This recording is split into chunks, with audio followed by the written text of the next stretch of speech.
Good afternoon, everybody. This is a test demo. My name is Raymond Terrell, and I'm doing this today. I'm doing this test demonstration video to show you the results of my PowerPoint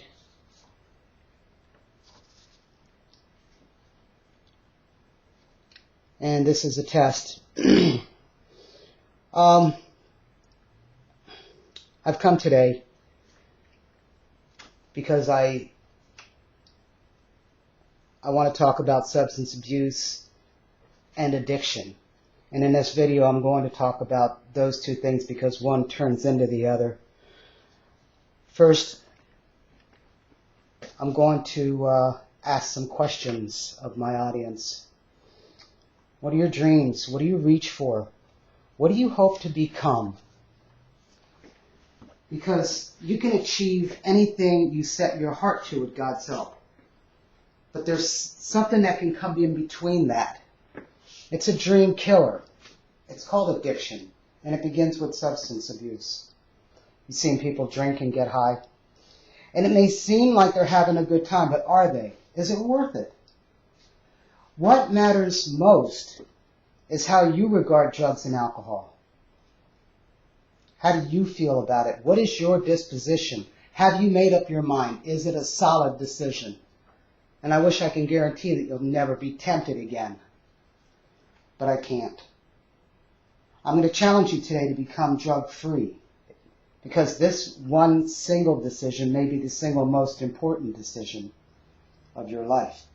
This one you want to nail. And I'm here to help you make that decision.